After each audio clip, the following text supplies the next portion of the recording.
وہ کیتھولک عیسائیت کو بھی اپنے ہاتھ میں لے لیا ہے۔ چنانچہ پوپ صاحب نے فرمان جاری کر دیا ہے کہ ہمارے خداوند یسوع مسیح کے قتل کی ذمہ داری ان یہودیوں پر نہیں ہے، بری کر دیے گئے۔ 1900 برس کے بعد، بلکہ 2000 برس کے قریب ہو گئے، انہیں ایگزونریٹ کر دیا گیا، ایبسالو کر دیا گیا، ان پر ذمہ داری نہیں۔ نتیجہ یہ نکلا ہے کہ ابھی چند مہینے پہلے جو مذاکرات صلح کے ہو رہے تھے، جن میں یاسر عرفات بھی تھے اور یہ اسحاق رابین گیا ہوا تھا واشنگٹن، وہاں سے واپس آیا ہے تو روم میں رک کر پاپائے روم سے ملاقات کر کے تشریف لائے ہیں، انہیں دعوت دی ہے کہ یروشلم آئیے، اور ویٹیکان نے تسلیم کر لیا ہے اسرائیل کو، اور ویٹیکان کا اب جو ہے ایک ایمبیسی، اس کا جو ہے سفارت خانہ وہ یروشلم میں بننے والا ہے، اور پوپ صاحب بھی وزٹ کرنے والے ہیں۔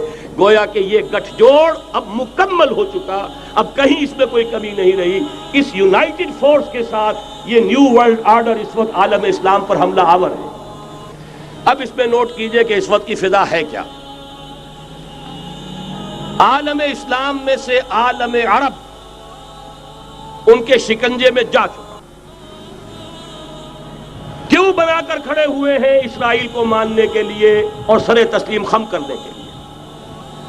انہیں بلا کر میڈرڈ میں پیش کیا گیا یہودیوں کے سامنے کہ تم جن کے ساتھ ایک ٹیبل پر بیٹھنے کو تیار نہیں تھے، میڈرڈ میں آؤ، آؤ اپنا قبرستان دیکھو، یہ اسپین کی سرزمین جہاں تم نے 800 برس حکومت کی تھی، یہ تمہارا قبرستان، یہاں آؤ اور بیٹھو اور ان کے ساتھ بات کرو۔ گئے تھے کہ نہیں تمام فرنٹ لائن سٹیٹس میڈرڈ میں؟ حالانکہ کوئی بین الاقوامی کانفرنس کبھی میڈرڈ میں نہیں ہوئی، یا تو یہ واشنگٹن میں، بعد میں وہ سارے معاملات واشنگٹن میں چلے، شروع وہاں سے کیا۔ اس لیے کہ نیوز ویک کا کچھ عرصے پہلے کور سٹوری جو تھی 1992 is the year of Spain. Why? 1592 was the year of the fall of Granada. 1492 میں 1492 میں غرناطہ کا سقوط ہوا، اور پورے آئیبیرین پیننسولا سے ایک ایک مسلمان بچہ نکال کر ختم کر دیا گیا، یا زندہ جلا دیے گئے، یا تہہ تیگ کر دیے گئے، یا جہازوں میں بھر بھر کر۔ اور آپ کو معلوم ہے میڈیٹرینین کی حیثیت کیا ہے، خلیج ہے، ایک معمولی سی خلیج، ادھر سے اسپین کا ساحل قریب آ جاتا ہے، اسپین کے ساحل سے جہازوں میں بھرا اور نارتھ افریقہ کے ساحل کے اوپر پھینک کر آ گئے۔ پورے ہسپانیہ میں جہاں 800 برس مسلمان کی حکومت رہی، ایک بچہ بھی مسلمان نام کا موجود رہا۔ یہ تھا 1492، اور اب آیا تھا 1992۔ 1992 is the year of Spain۔ اسی لیے ورلڈ اولمپکس رکھے گئے، وہاں دلہن کی طرح سجایا گیا ہسپانیہ کو، اور بلایا گیا، طلب کیا گیا، سمن کیا گیا تمام دول عرب کو، آؤ یہاں بیٹھو، اور یہاں بیٹھ کر اپنے ان یہودی دشمنوں کے ساتھ مصالحت کی بات شروع کرو۔ بہرحال نوٹ کر لیجئے، عالم عرب جا چکا ہے۔ کوئی دن کی بات ہے، میں سنسنی پیدا نہیں کرنا چاہتا، لیکن حالات اور واقعات سے نگاہیں بند کرنا بھی کوئی دانش مندی کی بات نہیں ہے۔ یہ ایودھیا کی مسجد شہید کی گئی، ابھی یہ ایک بہت بڑا مزار جو ہے شہید کیا گیا، اور اس کے ساتھ کئی مسجدیں شہید کی گئی۔ یہ سب کیا ہے؟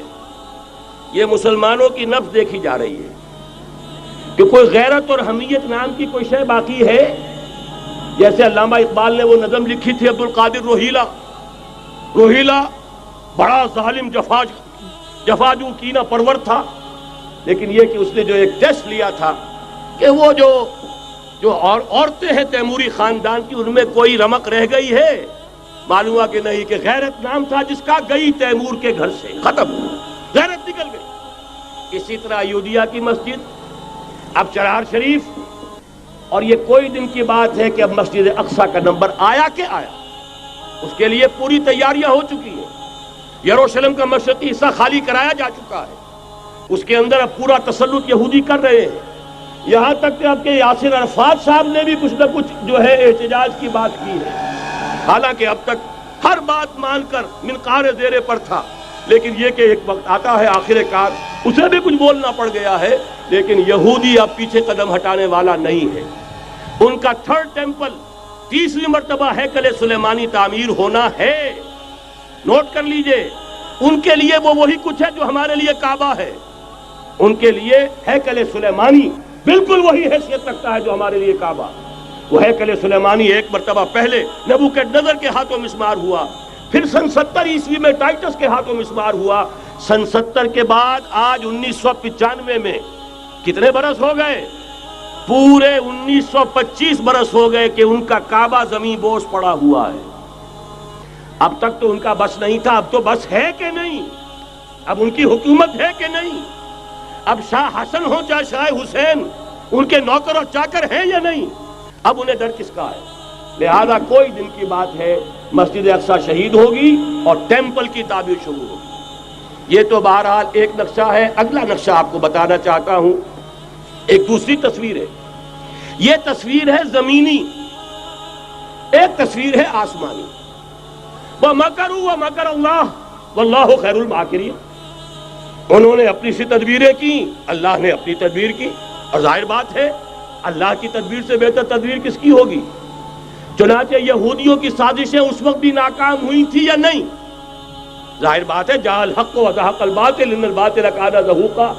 لہذا یہ آیتیں دونوں اعلان کر رہی ہیں کہ یہودیوں کی سازشیں بالآخر ناکام ہوں گی اور دین حق کا بول بالا ہو کر رہے گا. یہ تو ان آیتوں سے ظاہر ہے.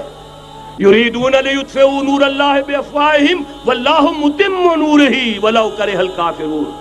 یریدون ان یطفئوا نور اللہ بافواہہم ویابى اللہ الا یتم نورہ ولو کرہ الکافرون. هو الذی ارسل رسولہ بالہدى ودین الحق لیظہرہ علی الدین کلہ ولو کرہ المشرکون.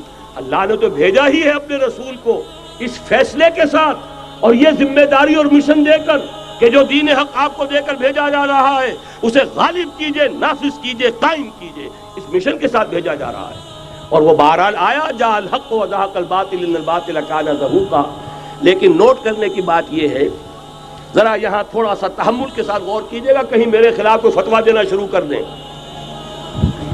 کیا حضور کا مقصد بعثت اس وقت مکمل ہو گیا تھا؟